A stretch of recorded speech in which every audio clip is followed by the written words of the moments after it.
Good morning, 6th of February 2021, and it's Saturday. Alan at Alansallotment here again, guys. I just thought I just had a little look in the polytunnel, and you can see now that the radish are actually starting to make a run for it. However, there is definitely some slugs or snails or something in here. I might put a few pellets down here because it's doing me head in now, and give these a fighting chance. See if we can get them to come on, guys. So today I brought down the 3 little citrus plants that I purchased back in September, and as you can see, they're doing really well, and they've grown significantly since I bought them. So this here is a little lime tree in a 9-inch pot, and you can see here all the new growth on this plant here. And they've also probably gained maybe 2 inches. They were little wee tiny things when they came in September, guys, so they've just been on the windowsill in the house. Now I know it's still a bit cold, but they really need to be potted on now because they've used up what they had in here for feeding. Now this one here is a lemon tree. That one's a lime. Now the lemon tree has grew on an angle, and it's trying to straighten itself out. So when we get this potted on, we'll plant that on an angle so that it comes up straight, and we'll stake it to straighten this out, guys. But pretty much all of this from here to the top is new growth, and it's put a little side shoot out here, and that is also a new leaf, as you can see. And then in the back there we have an orange tree, and that's doing exceptionally well as well now, guys, and it's actually branching out into 2. Now I'll have to do a bit of a read up whether we let it go into 2 or not. Likewise with this lemon tree, it's branched out into 2. I can see it had been nipped off at this point here, but I'm not sure why. Maybe that was to force it to put out new growth, I don't know. Anyways, as I say, it's only my first year with any citrus, guys. We've got the big ones over in the greenhouse. These are the little ones I've just brought up because basically, one, they're now filling the windowsill. They're leaning and stretching and leaning for light and not really getting it. So, and I know it's not really great temperatures yet, but we're going to get it potted on while it's at least reasonable today. Get them into bigger pots, get them staked, straightened up, and give them a fighting chance, and we'll put them over in the little greenhouse where it's much warmer than it is here in the polytunnel, and it's much better protected from the winds. So that's what we're going to do, guys. See you in a minute. Good morning, guys. Welcome to Alan's Allotment. It's the 6th of February 2021. I hope everybody's staying safe, being practical, and keeping themselves out of harm's way as usual. We've just come in the shed, and as usual, we're having a cup of coffee.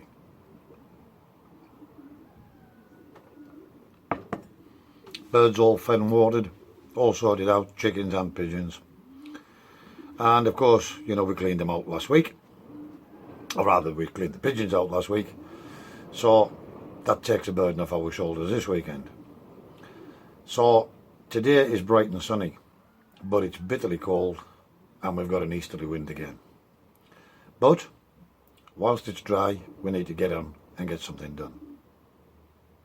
So you've seen a bit earlier there, I've brought up the 3 little citrus trees that I need pot on. And then we'll put them over in the little greenhouse. As I say, it's a few degrees warmer in there, 1 or 2 degrees warmer in that. But more importantly, these strong gale force winds, it's because it's made out of 3x2 timber, it's much more rugged and strong. And it protects from the wind much better, guys. The other citrus trees over there have fared quite well. Now the only concern I have is I've brought these from the house right outside, which is going to be quite a bit of a shock, and they're getting transplanted, which is another shock. So I'm just hoping it doesn't set them back, but they can't stay on the windowsill any longer. They're getting too big, they're reaching for light in all shapes and angles, and basically they're becoming a nuisance in the house. They want to be out in strong daylight. They'll get more sun out here as well once they're potted on. So we're going to crack on and do that, and then I'm, depending whether it stays dry or not, I'm probably going to make a start on filling up the strawberry bed, potting on those couple of little prims, and make a start over there. Now I also bought myself a few bits and bobs again, and it's actually 11:30 now because I'd been to the hardware store as usual, and I bought some wood just because I can, and it'll come in handy one day. So I got myself some more seeds because I've never grew red onion before, and these are from my favourite supplier, Premier Seeds. You get a lot of bang for your buck. Basically they're about just over £1 a piece or something like that, a packet. And in this one there's 1,000 seeds. These are red onion, and these are red Ampostra. Now I've never grew them before, but we're going to give them a whirl, and just because of the price of them and their availability, we got 3 packets of those. And then I got a packet of courgettes, the Verde di Milano. There's 25 seeds in that packet. And then I got some more lettuce, because I'm not sure if I've got any of the Lola Rossa seeds left. So we got another packet of Lola Rossa red lettuce, basically, or red patterned lettuce. And again there's 3,000 seeds in there for £1.50 or something crazy like that. You get a lot of seeds from Premier Seeds, and they are good seeds as well, really good seeds. And the service is fantastic, by the way, guys, and this isn't a promotional video, it's just where I get my seeds at. It's just the old click and they're delivered, click and they're delivered, and so yeah, it works for me. I also got myself, because I've got hands like shovels, I got myself a couple of little of these seed sowers. I'd seen these on, I'd seen Steve on Green Side Up using these, and they looked very, very good and very quick how he sowed the seeds, and you can do them relatively thinly as well with those. I'm also at some point, if I get a chance today, either today or tomorrow, I'm going to be cleaning all the nest balls down from last year, from the breeding season. I'm going to make myself a big water pot to sit them all in, and then we're going to shove the toilet brush into the end of a drill to give them a good scrub with a pair of long sleeve gloves on. And the toilet brush idea into the drill, that one came from Terry King. Cracking idea. He uses it for cleaning his vegetables. I bought a couple, one for cleaning the vegetables like Terry does, and the second one will be used just for cleaning the nest pans. Instead of me scrubbing them with a little brush like this, I'll just on with the drill, and hopefully it's going to work well. It certainly seems to work for Terry. That's Terry King at gardening, allotment gardening on a budget. So if you haven't already been and seen Terry's channel, I suggest you pop over there. He's a very, very knowledgeable gardener, and he has some fantastic ideas and tips. Very dedicated to his allotments as well, by the way, guys. Right, I've babbled on for long enough. I'm going to have this cup of coffee, and then we're going to get some work done. I'll see you later, guys. Right, guys, as you can see, we've got the little lemon tree potted on now, and luckily the label peeled off and stuck on there till I can find a more permanent sticker. And what we done is we said what we were going to do, and the tree was leaning like that. We've planted it on an angle inside the pot. We've put a stake in, and as you can see, we've just gently clipped this to train it straight, and then we'll just take that clip off once that straightens itself out. So that's the first one potted, guys. This here is the orange tree, and what I've done here, as you can see, we've got the pots. By the way, we've got the stones in the bottom because they don't like to be waterlogged, citrus trees. So we've got these big stones in the bottom, plenty of holes around the pots and in the bottoms of the pots for drainage, and then we've filled this up with this Mediterranean compost that cost me an arm and a leg. And what we do is we just sit the pot inside and build the compost round to the level, and then we can just lift that pot out, as you can see, and that when I take this, remove this from its pot, that will just drop straight in there without damaging the roots. So we'll crack on, and then we've just got the little lime tree to go in this one here, guys. See you shortly. Right guys, there we go, all potted on, as you can see. For what little bit of knowledge I have around citrus plants, and what I can tell you is, I've actually just watered these big lemon and big orange tree, and that's the first time I've watered these since I brought them up here into the greenhouse. Now they don't like to be waterlogged, they like to dry right back, and that's exactly what has done with this one, as you can see. It's still a little tiny dry on the edges there, but we'll give it a water, then we left it, then we give it another water, then we left it, then we give it another water. But it really is free draining, and as you can see, there's a bit of a puddle on the bottom there. So we'll just leave it to sit in that little tiny bit of water, draw that up, because it ran through the pot so fast, and that's how citrus plants really like it. I'm not sure how these will fare, because this seems to be a bit more dense. However, it's designed for citrus trees, so we'll see how it goes. It already was damp and wet, so I've literally just put a little drop around the root balls just to get them to gel to the new compost, and that's as much water as they're going to get, guys. The peach trees, nectarines, we brought out here because they're hardier and they're a couple of years old. They should tolerate anything, even if it gets to -5 in here, guys. But likewise, these are dried right out, dry as a bone. We've just give those a good watering as well, guys.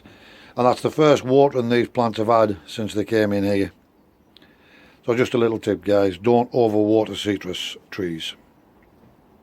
Hey guys, it's now 4:45 at night. I'm not sure how the wind's affecting this. It's absolutely blown a hooligan. So I've just cracked on and got on with it. I'm just going to show you what we got done. So we've got 3 of the compost bins emptied. 1, 2, 3. That went into the strawberry bed. I'm trying to shield you from the wind.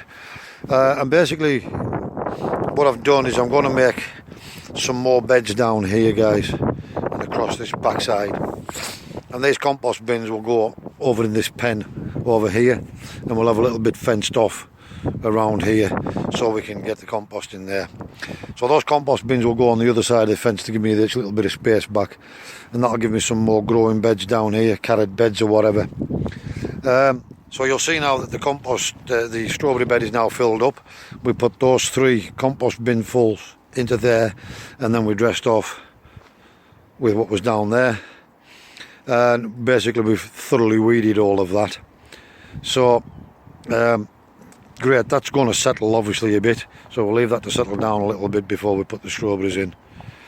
There was a rhubarb plant down there as well, which I dug out, and I've retransplanted that right over the back of the pigeon loft there.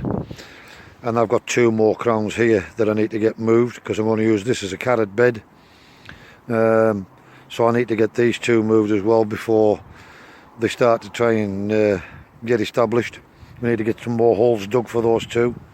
Then we'll get this cardboarded and dressed off and filled right up, ready for carrots. But yeah, it doesn't look like I've done much, but believe me, working in this cold wind has been really difficult. I've salvaged the primroses, but I've literally just sat them on top of these trees now because I'm too cold, way too cold, and I can't be bothered putting them into pots. They've got a big clump of soil around them, so they should be okay. And keep till tomorrow, weather permitting, and get them planted tomorrow. And they're just the other ones that we did transplant at an earlier date. While I was doing this, I've still got this to cardboard off and then get some wood chips on there. That gives me that bit of space back on down there now, guys.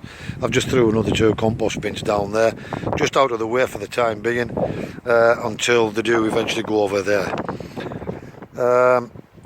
But I'm going to make some big compost bins as well, guys. While I was doing this, my son landed with this lot.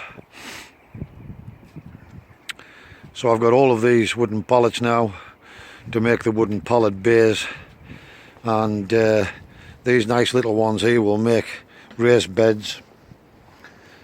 Another one or two down the back of there, so we've got about 28 pallets there, plus this little stack of small ones down here. Nice little ones that will make a nice little raised bed lined. And as I say, we'll probably just fence off a little bit of here, probably down by this plum tree with pallets, and we'll have this space here just for the compost bins, etc.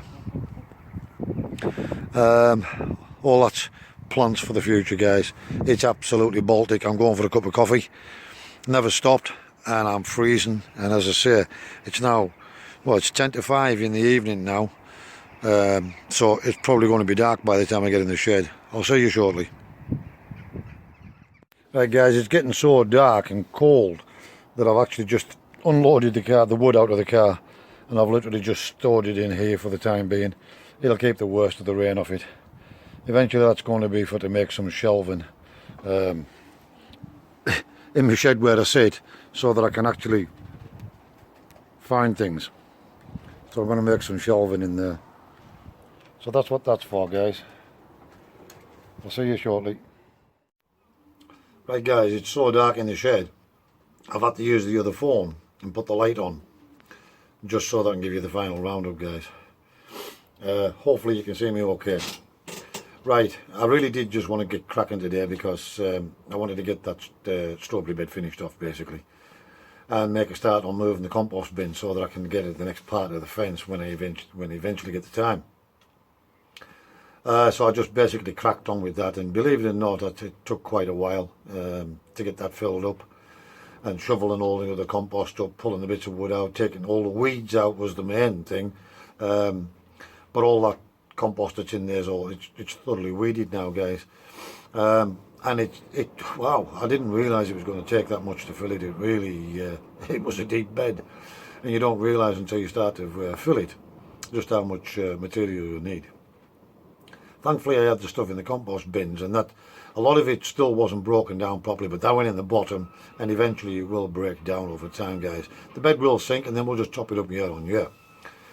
We'll probably take some runners off the strawberries this year and pot them, and then when the bed does sink down, what we'll do is we'll pull those strawberries and we'll put the new ones in the following year. Right, I just want to say again a massive thank you to all my subscribers. I really do appreciate it. All the comments, all the likes, dislikes, I really do appreciate it, guys. If it's your first time here, think about hitting the subscribe button, little bell icon on the right, select all, and that'll alert you every time I put up a new video. Like I say, it's a mixed channel.